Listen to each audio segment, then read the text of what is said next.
Sikot et la halachot. Hazak ou baruch, rabotai. Mesorot tovot, on est aujourd'hui le 21, dans le premier Adar.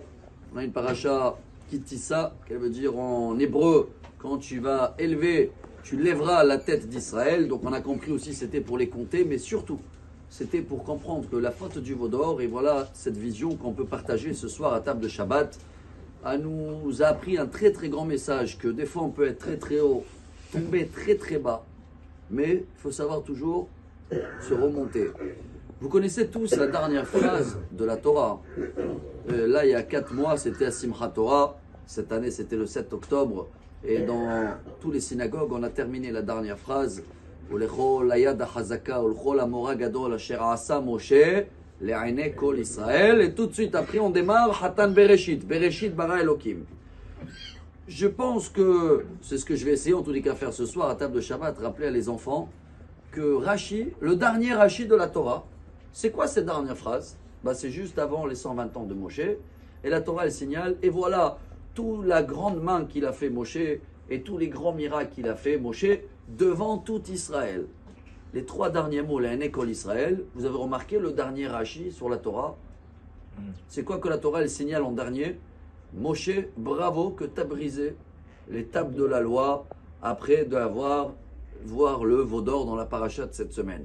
C'est comme ça que la Torah, elle se termine. Elle veut qu'on se rappelle de ce message. En grand, donc cette paracha, c'est la plus importante. C'est ça le but. Rappelez-vous, et même le Midrash, il dit, Dieu, il a dit à Moshe, bravo, hein, tu les as cassés les premières tables de la loi, tu as bien fait. Le message, il dit, chers amis, que tout de suite après, on démarre quoi?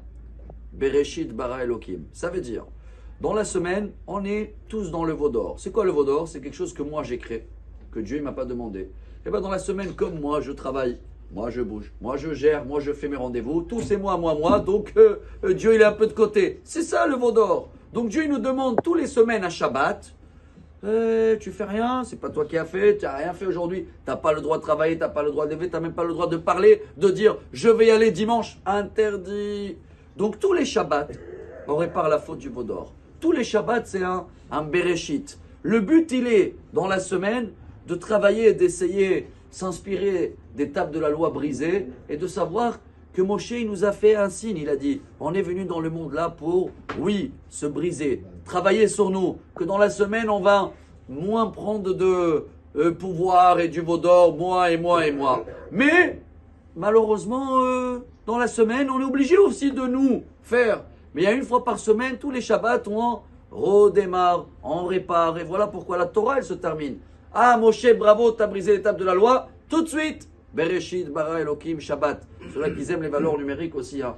La paracha Kitissa, c'est la valeur numérique combien? 531. C'est Shabbat El Ishmereni. Donc la Shabbat de Dieu. Tout le monde connaît la chanson, mais ce soir, à table de Shabbat, en tous les cas, je parle pour moi, je vais rappeler à les enfants que la faute du veau d'or, c'était pas qu'un événement il y a 3300 ans. Malheureusement, on est tous un petit peu dans le veau d'or dans la semaine, mais chaque Shabbat, c'est une recréation, un nouveau Bereshit, un nouveau départ où prouver à Dieu que ça y est, moi j'ai rien fait, c'est toi qui as tout fait, j'ai rien le droit de faire. Et bientôt, si Dieu on va arriver à Olam Shekulo Shabbat, Bebiyad Bet Hamikdash, Mashiach Tzidkenu, Shabbat Shalom Mevorach. Amar Rabbi Elazar, Amar Rabbi Hanina.